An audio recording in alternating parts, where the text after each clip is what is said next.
누가복음 2장 41절부터 52절까지의 말씀입니다. 그의 부모가 해마다 6월절이 되면 예루살렘으로 가더니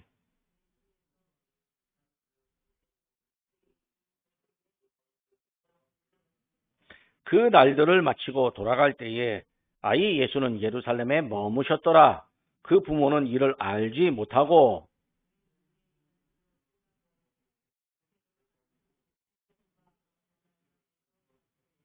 만나지 못함에 찾으면서 예루살렘에 돌아갔더니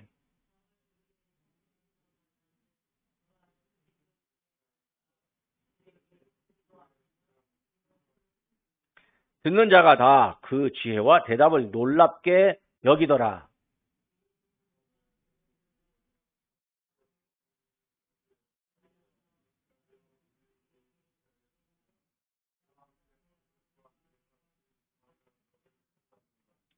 예수께서 이르시되 어찌하여 나를 찾으셨나이까? 내가 내 아버지 집에 있어야 될 줄을 알지 못하셨나이까? 하시니 하신 말씀을 예수께서 함께 내려가사 나사렛에 이르러 순종하여 받드시더라. 그 어머니는 이 모든 말을 마음에 두니라. 예수는 지혜와 키가 자라가며 하나님과 사람에게 더욱 사랑스러워 가시더라. 아멘. 자, 오늘 저희가 예수님의 어린 시절을 우리 함께 보려고 합니다. 영화를 잠깐 한번 볼까요? 예수가 12살 됐을 때 요셉과 마리아는 6월절에 그를 예루살렘에 데리고 갔습니다.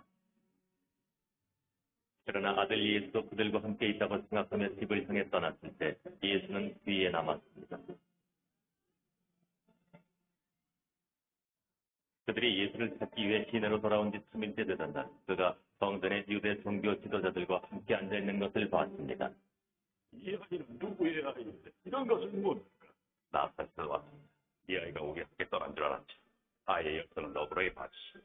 선생들은 아이의 명찰함에 놀랐습니다. 이야, 어찌된 일이냐? 아버지와 난 몹시 걱정하며 너를 찾느라고 했었는데. 어찌하여 저를 찾으셨습니까? 네가 제 아버지의 일을 해야 되는 줄 알지 못하셨습니까?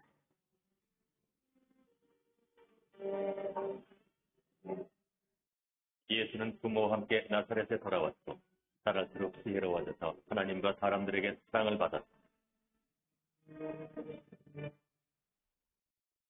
예. 신약 성경에 예수님의 어린 시절은 사실 그렇게 많이 기록되어져 있지 않습니다. 예수님의 그 공생의 사역, 공적 사역을 훨씬 많이 기록하고 아마 한 99%는 예수님의 이 공적 사역을 더 많이 기록하고 있습니다. 왜냐하면 예수님이 세상에 메시아로 오셨기 때문에 메시아로 오신 예수님을 훨씬 더 많이 기록하는 것이 당연합니다. 그런데 이제 누가복음에는 예수님의 어린 시절이 아주 유일하게 기록되어져 있습니다. 그 성경학자들은 이 누가복음을 지은 누가라고 하는 사람, 이 의사 누가가 역사적인 어떤 안목도 있었고 매우 꼼꼼한 사람이었다고 합니다. 사실 의사는 생명을 지키는 사람들이니까 꼼꼼하지 않으면 안 됩니다. 굉장히 꼼꼼해야 되는데 이 꼼꼼한 성격이 어디까지 나타나냐면 예수님을 기록하는 예수님의 사역을 기록하는 일에서도 다른 사람들보다는 관점이 좀 다르고 아주 그 세밀하게 예수님의 자랐던 곳, 예수님이 살던 곳, 예수님이 다니신 곳을 직접 답사하면서 구술을 듣기도 하고 뭐 사람들의 이야기를 듣기도 하고 그러면서 이제 예수님의 그 일생을 기록하다가 어린 시절까지 함께 기록했다. 이렇게 말을 합니다. 누가복음 1장 1절 2절을 보면 이제 누가복음에 서문이 있는데 데오빌로라고 하는 사람, 즉 로마의 하여튼 그 고위 관원들에게 고위 관원 한 사람에게 내가 이걸 편지로 써서 보냅니다. 편지로 써서 보내는 이유는 그 로마에서 지금 화제가 되고 있는 예수가 누군지 그리고 나는 이 예수를 믿는 사람인데 내가 나름대로 아주 직접 답사하면서 예수님을 살펴서 내가 기록해서 이걸 편지로 보내니까 잘 읽어보십시오. 그렇게 서문을 썼습니다. 그리고 이제 누가는 실제로 예수님의 살던 곳을 답사하면서 그 예수님을 기록하다 보니까 어린 시절 내용까지 함께 기록하게 됩니다. 그러니까 이 본문에 이제 예수님의 어린 시절이 아주 유일하게 나타나 있습니다. 41절에 보면 부모가 해마다 6월절이 되면 예루살렘으로 갔다 이렇게 말합니다. 6월절이라고 하는 것은 이스라엘 사람들이 애굽에서 430년 동안 노예 생활을 하다가 해방을 맞은 날을 6월절이라고 그렇게 말을 합니다. 6월절을 그 영어로 패스오버라고 하는데 죽음의 천사가 문을 넘어갔다라고 하는 그런 뜻입니다. 그 애굽의 그 바로 왕이 이스라엘 백성들을 놓아주지를 않으니까 이제 하나님께서 모세를 통해서 자 애굽 전역에 커다란 곡소리가 있을 것이다. 울음소리가 있을 것이다. 그렇게 말하고 이 울음소리를 피해가기 위해서는 이스라엘 백성들이 양을 잡아서 양의 피를 문설주에 이렇게 발라라. 그러면 문틀에 발라놓으면 그 피를 보고 죽음의 천사가 그 집을 넘어가게 될 것이다. 그렇게 말씀을 해주셨습니다. 그러니까 모세가 이제 하나님 말씀대로 이스라엘 백성들에게 전달하니까 이스라엘 백성들이 모두가 다 양을 잡아서 양의 피를 이 문설주에 바르고 이제 그날 밤 애굽을 떠나려고 다 짐을 싸서 준비하고 있었습니다. 그런데 그날 밤에 이제 애굽의 모든 지역에 모든 집에 죽음의 천사가 나타났습니다. 그래서 양의 피가 발라져 있는 집은 넘어가고 양의 피가 없는 집은 애굽 사람들의 집이니까 그 안에 들어가서 장자, 마다들을 죽이고 말았습니다. 그러니까 애굽의 모든 집이 다 아침에 일어나 보니까 마다들이 다 죽어 있는 거예요. 이건 뭐 어느 한 집이 마다들이 죽었으면 다른 사람들이 슬퍼하면서 장례도 치러주겠건만 이거 모두가 그러니까 다 집집마다 장례를 치러야 하는 거죠. 그리고 이제 그 아침에 이스라엘 백성들이 모세를 따라서 애굽을 나오게 됐죠. 그래서 하나님께서 이 6월절을 이제 절기로 지켜라 그렇게 말씀을 합니다. 그러니까 이제 6월절이 되면 예루살렘 성전에 올라가서 절기를 지켜야 되는 것이 이제 이스라엘 사람들의 전통이 되었습니다. 우리나라 사람들이 추석이나 설날 되면 고향 가는 거하고 또 똑같다고 비슷하다고 그렇게 생각하면 됩니다. 그런데 이 사람들은 고향으로 가는 것이 아니라 영적인 고향, 믿음의 고향, 또 예배를 드려야 하는 그 은혜의 고향 예루살렘 성전으로 가는 겁니다. 그리고 6월절 첫째 날 이제 저녁에 도착하기 위해서 이제 이 사람들이 이제 길을 가게 됩니다. 근데 한 시간 이제 축제가 있는데 이 축제에 이제 참여하기 위해서 이제 걸어가는 거죠. 그런데 여기 나사렛이 여기 나사렛이 예수님 어린 시절 살던 곳이고 여기가 이제 그 예루살렘입니다. 여기까지 가는데 지금으로 보면 여기 나사렛에서 예루살렘까지 지금 길은 이렇게 텔아비브를 통해서 가는 길은 뭐 한 2시간 41분. 근데 요단강으로 가는 길은 차로 2시간 39분. 근데 이제 직선 거리는 120km고 찻길로 가면 150km인데 아마 서울에서 한 대전쯤 간다고 하면 걸어서 가려면 그래도 이게 한 4일 정도 이제 걸리는 그런 길입니다. 그러니까 한 4일 동안 나사렛에서 출발해서 예루살렘으로 가기 위해서 4일 동안 이제 열심히 이제 걸어가게 되는 거죠.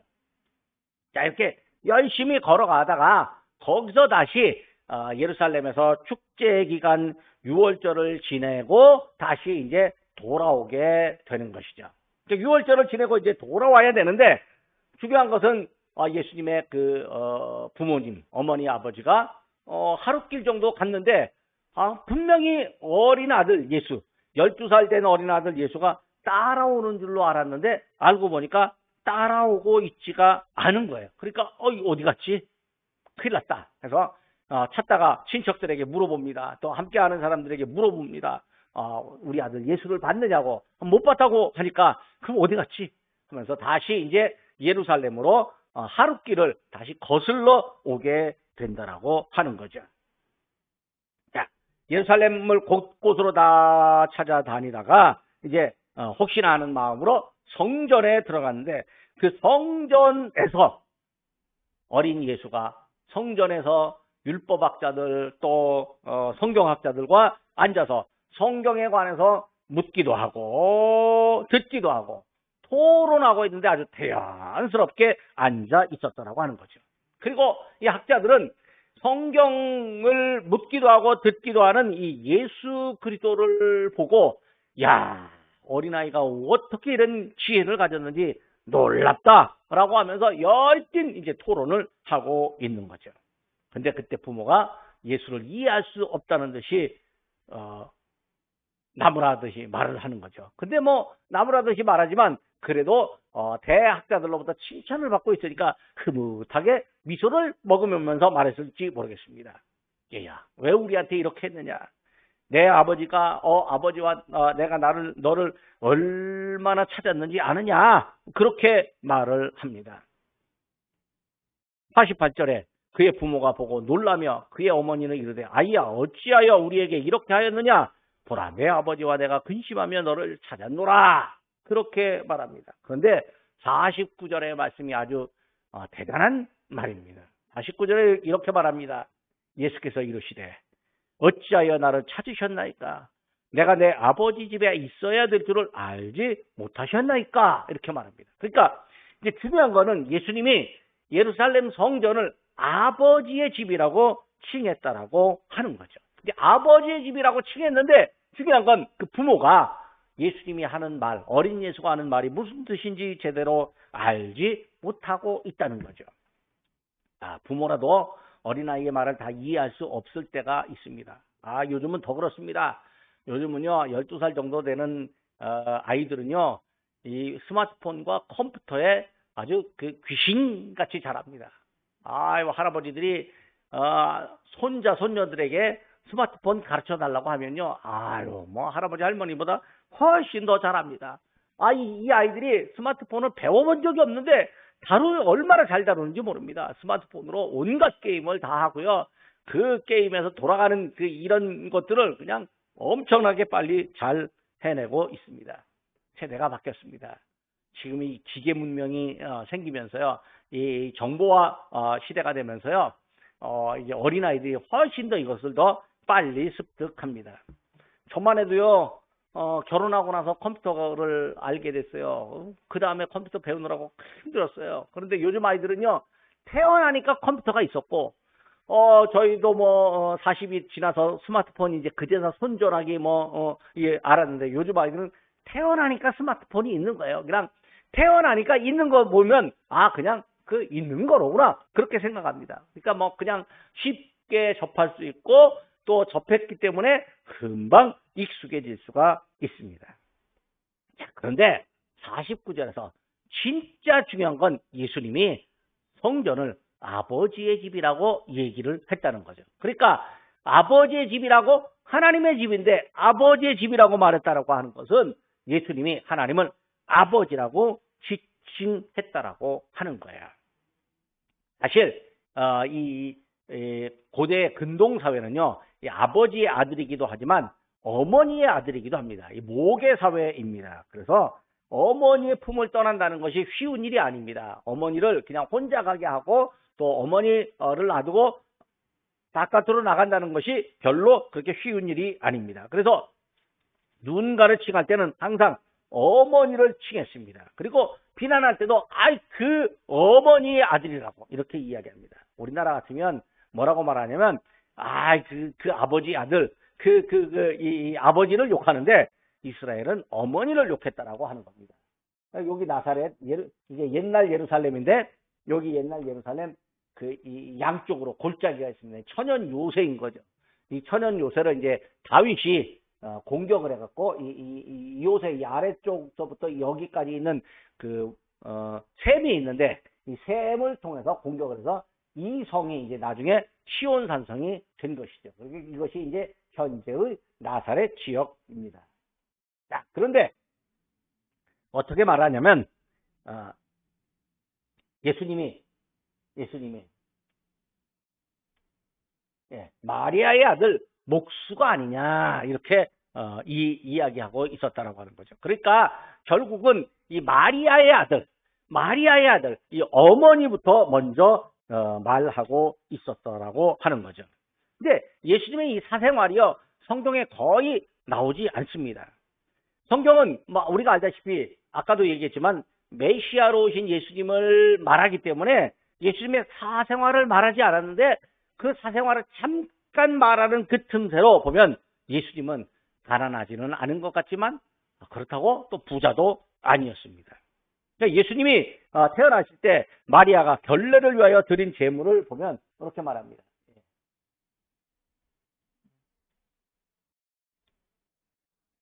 예, 산비둘기 한 쌍이나 혹은 어린 집 비둘기 2쌍. 요거 아직 이 부자들은 송아지를 잡아서 제사를 드렸고 또 그다음에 염소를 잡아서 제사를 드리고 양을 잡아서 제사를 드렸는데 비둘기 2마리로 하나님 앞에 제물을 드렸다. 이건 그렇게 큰 부자가 아니라고 말할 수 있는 것이죠. 그러니까 예수님은 사실은 가난한 집에 살았다라고 말할 수 있는 거죠. 근데 이 가난한 집에 살았다라고 하는 걸 누가 또 알고 있냐면 그 예수님을 믿고 예수님을 전한 바울이 알고 있었습니다. 바울이 이렇게 말합니다. 고린도후서 8장 9절의 말씀입니다. 우리 주 예수 그리스도의 은혜를 너희가 알거니와 부요하신 이로써 너희를 위하여 가난하게 되심은 그의 가난함으로 말미암아 너희를 부요하게 하려 합니다. 그러니까 결국 예수님이 가난하게 살았다라고 하는 거죠. 아주 부자로 살지 않았다라고 하는 거예요. 그냥 적절하게 그래도 너무 궁핍하지는 않았지만 그래도 좀 어려운 삶을 살았다라고 하는 거죠. 근데 예수님은 가난한 사람들과 잘 어울리며 걱정하시기도 했지만 예수님은요 이렇게 말해요. 마리아의 아들 목수가 아니냐 이렇게 묻는 거죠. 자, 그런데 이제 여기 예수님이 어린 시절 딱 함축해서 말합니다. 누가복음 2장 52절에 예수는 지혜와 키가 자라가며 또 하나님과 사람에게 더욱 사랑스러워 가셨다. 이 누가복음 2장 52절이요. 대단히 의미가 심장한 말입니다. 저희가 젊었을 때 성공하는 사람들의 7가지 습관이라고 하는 책을 쓴 스티븐 코비라고 하는 사람이 있습니다.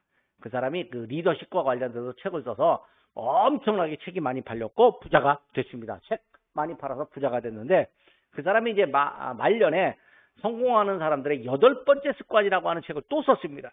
제가 이제 8번째 습관은 책을 딱 읽는데 거기 도표가 나오는데 그 도표가 전부 어디에 근거가 되어 있냐면 누가복음 2장 52절에 근거가 되어 있는 거예요.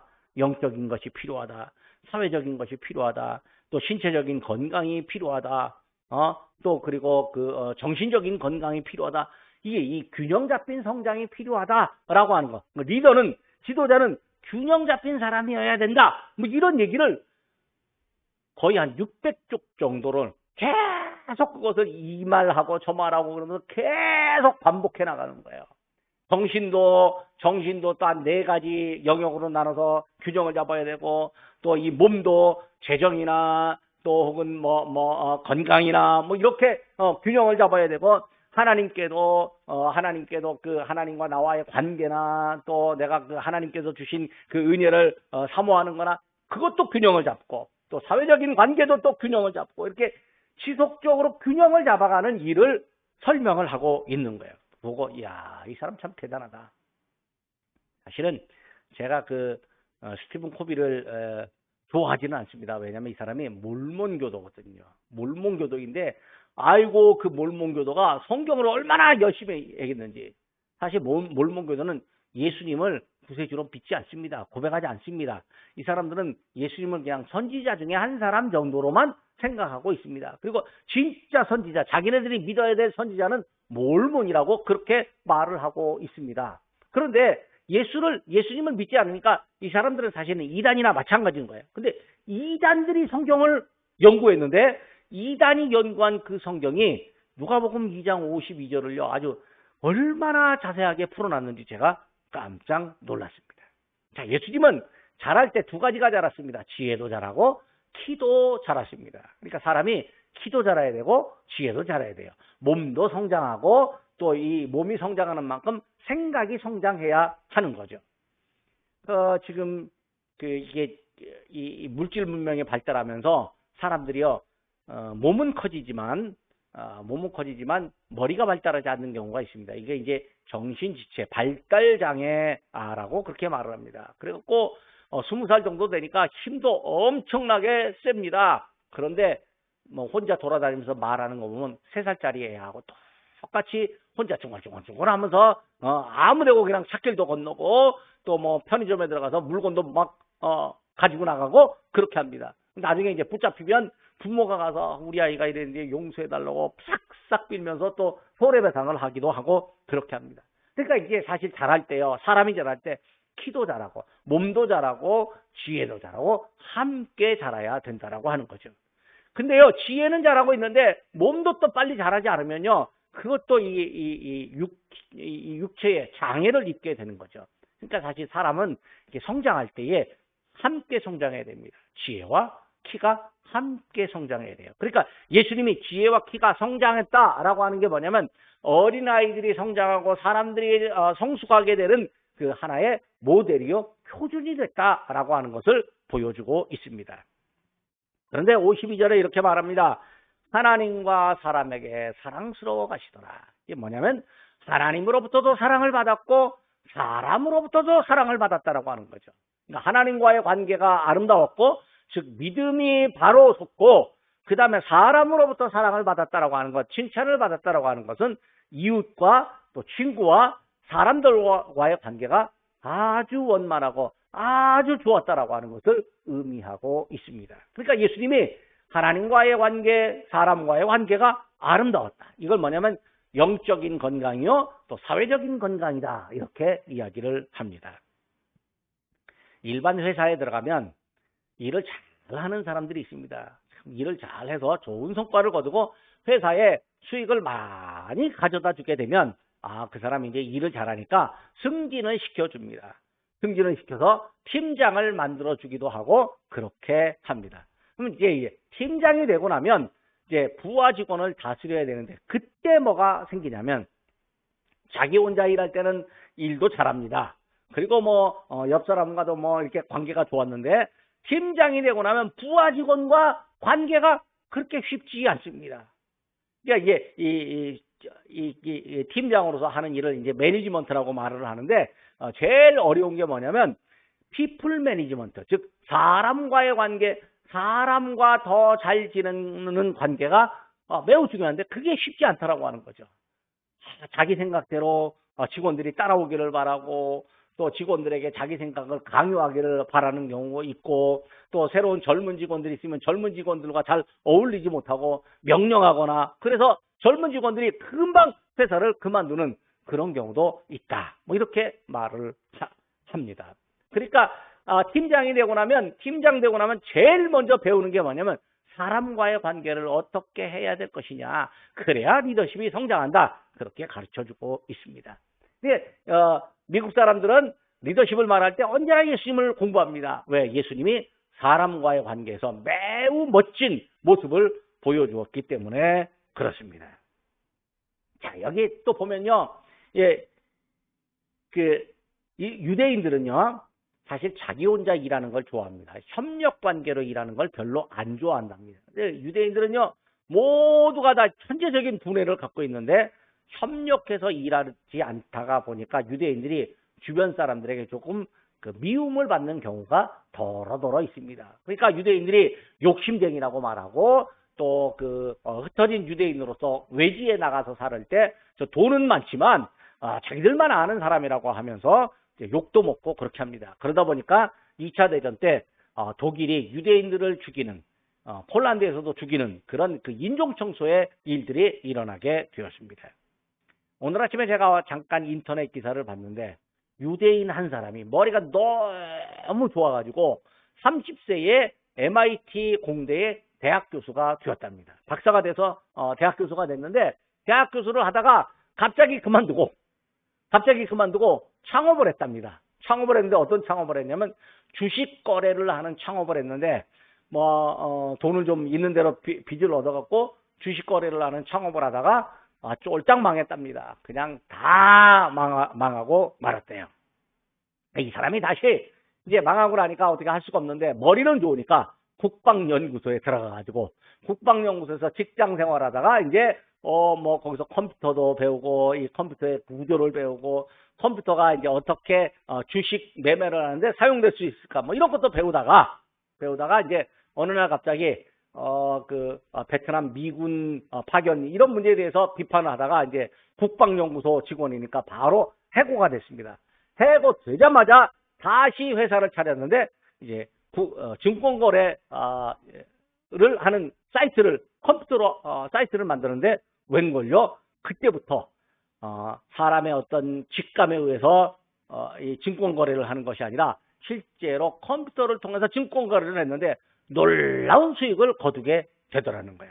그래서 이제 유대인들을 직원으로 썼는데 문제는 유대인들을 직원으로 썼는데 이 컴퓨터를 다룰 줄 알기는 하지만 더 이상의 이 어떤 성과가 안 나오는 거야. 왜 안 나올까 그랬더니 사람들이 전부 자기 중심으로 하더라는 거야. 이 주변 사람들과 함께 이 서로 협력을 안 하더라는 거예요.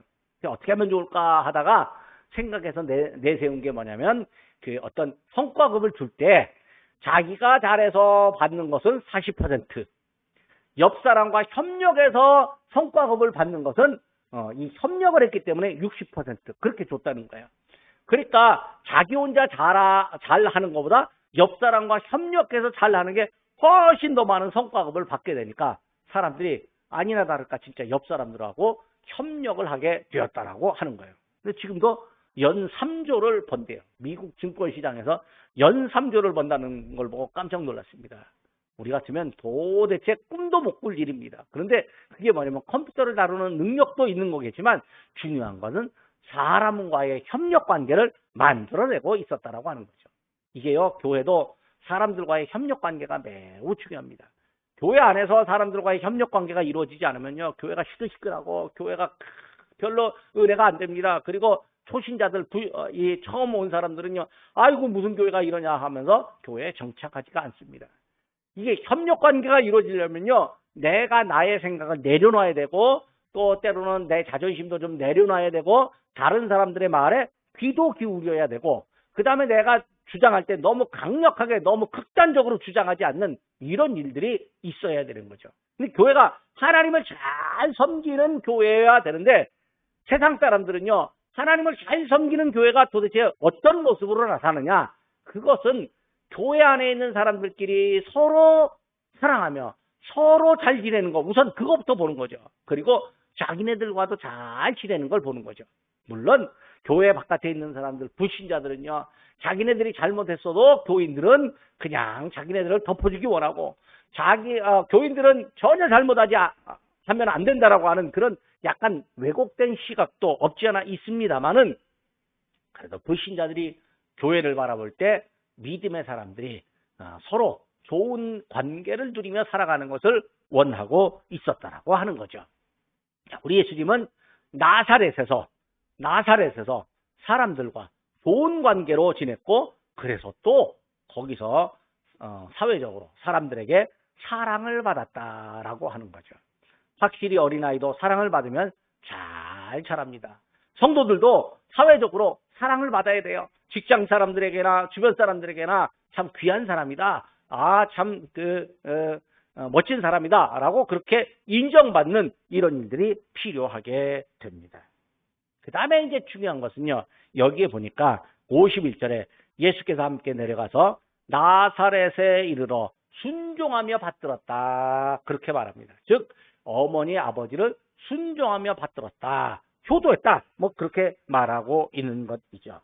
근데 이제 이 예수님의 사역 기간에 누가 자주 언급되고 있느냐면 마리아가 자주 언급되고 있습니다. 이 마리아가, 예수님의 어머니 마리아가 자주 언급되고 있는데, 반면에 이 아버지 요셉에 관련된 기록은 별로 그렇게 많지 않습니다. 왜 그럴까요?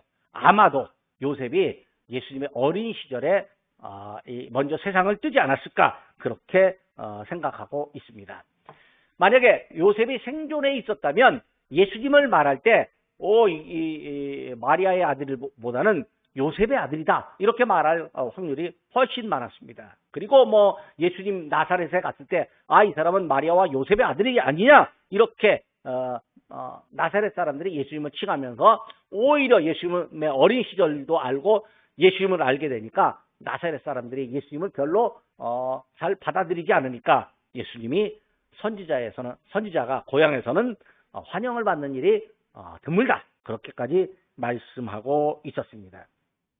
자, 예수님께서 12살에 이제 아버지 어머니와 함께 성전에 갔다가 집으로 돌아간 다음에 그때 아마 요셉이 이제 세상을 뜨게 된 것 같습니다. 그리고 나니까 그때부터 이제 예수님은 어머니에 대한 애틋함이 있고 어머니를 모셔야 된다라고 하는 사명이 있게 되는 거죠. 그래서 십자가에 달려 돌아가실 때 뭐라고 말씀하시는 거 하니 제자 요한에게 봐라 내 어머니라. 그때부터 이제 제자가 예수님을 모시게 되었다라고 하는 것이죠. 결국 이게 뭐냐면 예수님과 그 어머니의 이 관계가 여기 본문에 나오고 그 어머니가 이 마음속에 예수님이 성전을 아버지의 집이라고 한 말을 마음속에 두고 살았다라고 하는 거죠. 근데 사실은요, 이 아버지라고 하는 말이 제가 언젠가 한번 또 얘기하겠습니다만은 이 유대인들이 예수님을 신성모독으로 공격을 하고 또 십자가에 못 박아 죽였는데 왜 그랬냐면 하나님을 아버지라고 칭했기 때문에 그렇습니다. 왜냐하면 유대인들은 하나님을 아버지라고 부르질 못했습니다. 두려워서 하나님이 너무 두려워서 그 앞에 나가서 벌벌벌 떨고 있는데 자기네들은 마음에 어떤 그런 이중인격을 갖고 있을 망정 하나님을 아버지라고 부른 적이 없었습니다. 구약 성경에도요 하나님을 아버지라고 부른 적이 딱 한 번인가 있을 정도이지만 예수님처럼 자주 하나님을 아버지라고 부른 경우가 별로 없었습니다. 그런데 예수님은 12살 때 하나님을 아버지라고 부르게 되었다라고 하는 거죠. 그리고 또 중요한 건 우리에게도 하나님을 아버지라고 부르도록 그렇게 기회를 허락해 주신 거예요. 믿음을 허락해 주신 거예요. 요한복음 1장 12절에 이렇게 말하거든요. 영접하는 자, 곧 그 이름을 믿는 자들에게는 하나님의 자녀가 되는 권세를 주셨다. 하나님의 자녀가 되는 권세를 우리가 받았다. 이건 뭐예요? 하나님께 아버지라고 부를 수 있게 되었다라고 하는 거예요. 이게 놀라운 은혜입니다. 예수님이 하나님을 아버지로 부른 것뿐만 아니라 오늘 우리들에게도 아버지라고 부를 수 있는 은혜를 허락해 주신 거죠. 그래서 우리가 하나님을 아버지라고 부르고 하나님께 기도할 수 있게 된 거죠. 자, 여기 볼까요? 예수님이 예루살렘에 올라갔습니다. 그리고 이제 예루살렘 학자들과 토론할 때 사흘 동안이나 이제 했습니다. 하룻길 갔다가 돌아와서 예루살렘에서 사흘을 찾게 되었다라고 하는 거죠. 그런데 모계 사회 때 어머니가 이제 유대인들은 사실은 어머니가 자녀들을 교육하게 되었죠. 그래서 유대인들이 자녀들을 교육하는데 어머니가 예수님의 말씀을 기억했다. 그 다음에 이제 하나님을 아버지로 부르는 예수님의 그 은혜를 우리가 보게 됩니다. 예수님의 어린 시절을 보면 우리 어린이들이 하나님을 아버지로 불러야 되고 또 균형 잡힌 신앙의 사람으로 성장해야 된다라고 하는 걸 우리가 알게 됩니다. 그러면 우리 어린이들을 위해서 기도할 때 예수님처럼 균형 잡힌 믿음의 사람으로 성장하게 해달라고 그렇게 기도해 주게 해줄 수 있습니다. 그리고 늘 바라볼 때마다 이 아이가 지혜도 잘하고 기도 잘하고 또 하나님으로부터 사랑받고 영적으로 성장하고 사람들에게도 사랑받고 사회적으로도 성장하는 그런 축복이 어린이들에게 있게 해달라고 그렇게 기도할 수 있습니다. 예수님의 어린 시절을 보면서 오늘 우리가 우리 하나님을 아버지라고 부를 수 있고 또 우리 어린이들이 어떻게 자라야 하는지를 우리가 알게 되었습니다. 기도하겠습니다. 하나님 아버지 은혜를 감사를 드립니다. 하나님 저에게 예수님의 어린 시절을 알려주시니 감사합니다. 예수님의 어린 시절 성전에서 하나님의 말씀으로 지혜를 나타내었고 성전을 아버지의 집이라고 말했고 우리 예수님을 아버지라고 칭했으며 또 어린 시절에 균형 잡힌 믿음의 사람으로 성장할 수 있도록 우리에게 그 은혜를 보여주시니 감사합니다. 그리고 오늘 우리들에게도 하나님을 아버지라고 부를 수 있는 은혜를 허락해 주시니 감사합니다. 오늘 우리들도 하나님을 아버지라 부를 수 있고 아버지라 부른 그 사랑으로 우리가 기뻐하며 찬송하며 또 믿음의 생활을 승리로 이어가도록 인도해 주시옵소서. 예수님 귀하신 이름으로 기도드립니다. 아멘.